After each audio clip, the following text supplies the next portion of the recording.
In the eerie silence of a Saigon night, the sound of marbles, Leng Keng, echoes from the ceiling of Tan apartment complex, as if an invisible child is at play. But on the topmost floor, there's only darkness and chilling wind.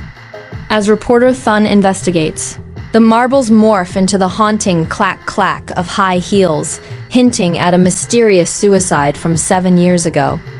Is it a restless spirit crying out, or a trick of aging concrete? A secret buried beneath the floor leads then to a bone-chilling truth where greed and guilt intertwine. Tune into Leng Keng at midnight for a gripping tale that will keep you hooked until the very end. Have you ever heard of the marbles on the ceiling? In the quiet late nights of Saigon, when the faint glow of streetlights seeps through the curtains, a sound echoes somewhere clear, ringing Leng Keng of marbles dropping, as if a mischievous child is playing on the topmost floor. The people of the city tell all sorts of stories about this sound. Some say it's water dripping from pipes. Others claim it's rats scurrying across the ceiling. But not a few whisper about restless spirits wandering the old apartment buildings. Whatever it is, the story always carries an eerie, haunting allure that sends shivers down the spine, especially when the night grows late and the world falls silent. I am Thịnh, a seasoned reporter for Saigon New Day, specializing in hunting down strange stories across the city. On a humid April morning in 2025, when Saigon's sticky heat clung to every alley, I received a message from an anonymous reader. They spoke of the Tan Hung apartment complex in Tân Phú District, an old run-down residential area with gray concrete buildings. Residents of Building B7, one of the oldest structures in the complex, had been reporting strange noises at night, a clear, rhythmic sound of marbles dropping, hauntingly precise, as if someone were playing on the ceiling. What made it odd was that Building B7 was mostly home to single office workers or young couples without children. No one had kids, let alone kids playing with marbles. I arranged to meet Hung Than Hai, a resident of apartment 1504, on the 10th floor, the top floor of Building B7. Stepping into his apartment, I felt an oppressive gloom, despite the tidy decor. The light from the window was dimmed by heavy curtains, casting only faint rays onto the tiled floor. Hai sat hunched on a chair, his eyes shadowed with dark circles, his hands gripping each other tightly as if suppressing fear. A small clack from my pen hitting the wooden table made him flinch, his eyes darting to the ceiling as if expecting a terrifying sound to erupt at any moment. Could it be a neighbor dropping something and you mistook it for marbles? I asked, keeping my tone gentle to ease his tension. Hai gave a faint, bitter smile, his eyes filled with dread. Mr. Thịnh, I live on the 10th floor, the top floor of the building. Above me is only the rooftop, locked tight for years. No one can get up there. So tell me, what's playing marbles up there? His voice trembled as he spoke. Hai recounted that the sound of marbles began 6 months ago, at first sporadic, like a fleeting noise in the night. But as time passed, it grew clearer, often ringing out at midnight when the entire complex was silent. He had asked his neighbors, and the chilling truth was that it wasn't just him. Everyone in Building B7, from the 1st to the 10th floor, heard the sound. It's exactly like the marbles we played with as kids, Hai described, his hands tightening. First, a loud thud, like a glass marble hitting the concrete floor. Then it bounces a few times, each one softer before stopping. I furrowed my brow, trying to maintain the objectivity of a journalist. I didn't believe in ghosts, but my instincts told me this story wasn't simple. Are you sure it's marbles? Could it be pipes, furniture shifting, or wind on the rooftop? I asked calmly. Hai shook his head firmly. I grew up in the countryside, playing marbles my whole childhood. How could I mistake it? The sound is clear, rhythmic, not random. And it's not just me, Mrs. T on the 1st floor, the young couple on the 3rd, the engineer on the 10th. Everyone hears it. We've gathered in the lobby, discussed it all night, and we all agree it's the sound of marbles. I scribbled notes quickly, sensing the story was more intriguing than I'd expected. Everyone on different floors hears the same sound. Is there anything unusual about it? I pressed, looking for a crack in the narrative. Hai sighed, his eyes avoiding mine. We don't understand it either. At first, Mrs. T on the first floor thought it was the second floor making noise, so she confronted the young couple up there. But they said they heard it too and thought it was the third floor. They went up to the third, then the fourth, the fifth, and in the end the whole building heard it. Even me on the 15th floor couldn't escape it. At this point, Hai paused, sweat beading on his forehead, his eyes betraying unease. Mr. Hai, you seem terrified. Is there something specific that's worrying you? I asked gently. Hai swallowed hard before saying, Mr. Thun, there's no one on the rooftop. But I heard rumors.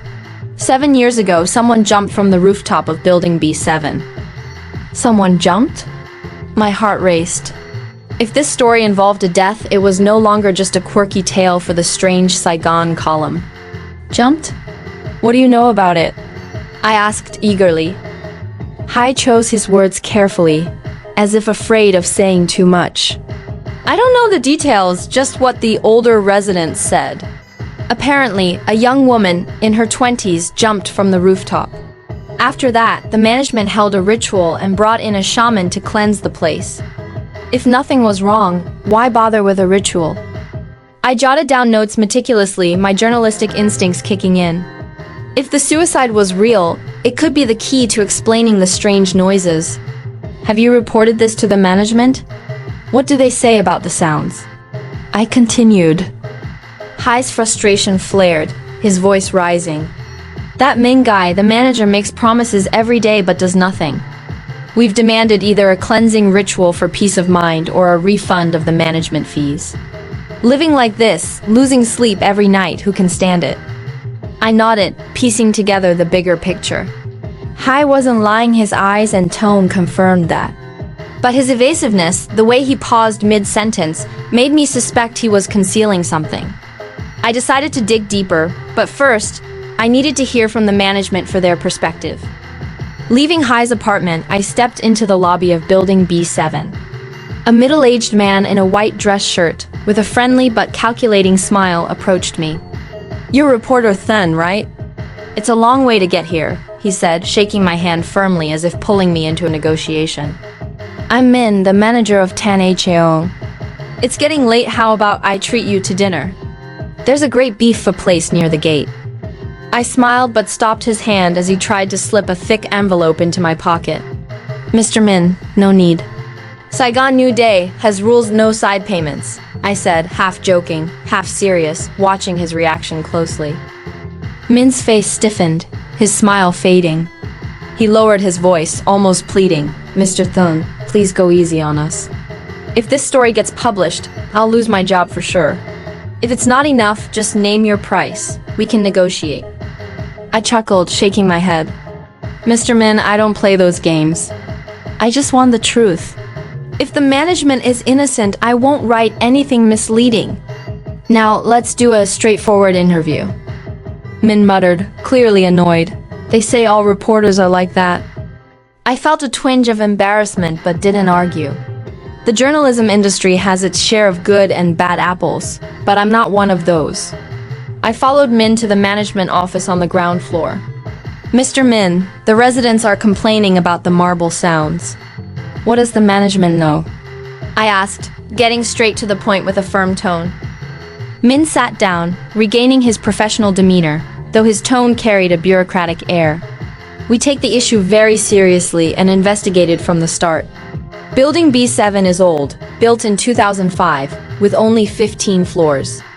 Yes, residents from the 1st to the 15th floor have reported hearing the marble sounds. But we checked thoroughly, there are no children in the building, and no one's playing marbles. As for the noise, it could be the pipes expanding due to Saigon's hot, humid weather, causing strange sounds. I frowned, unconvinced. Mr. Min, Saigon's hot year-round pipes don't freeze here. Besides, the pipes are in the kitchen and bathroom, but residents hear the noise in their bedrooms. How do you explain that? Min faltered, wiping sweat from his brow. Well, it could be something else. We're bringing in experts to check, and we'll have results soon. I shifted gears, bringing up Hai's information. Mr. Hai mentioned a suicide 7 years ago and the rooftop is locked. Is that true? Min flinched, his eyes darting nervously, his voice trembling. Mr. Thun, don't believe rumors. Fine, I'll tell you the truth. Yes, 7 years ago, a young woman jumped from the rooftop. I wasn't working here then. The previous manager handled the rituals to ward off bad luck. But I'm certain the marble sounds have nothing to do with it. How can you be so sure? I pressed. Min sighed. She was in her 20s. They say she was heartbroken and took her own life. Even if there's a ghost, it wouldn't play marbles, right? That's something a child's spirit would do. Finally, Min pleaded, Mr. Thun, I'm begging you, write the story gently, okay? We're just the management, doing honest work, and we don't want trouble. I didn't respond immediately, just looked him in the eye and patted his shoulder. I can only promise that every word I write will be based on evidence without bias. But as I left the office, doubts lingered. Min, like Hai, seemed to be hiding something. The evasive looks, the unnatural tone, familiar signs to a journalist like me. Without proof, though, I could only note the information and keep investigating.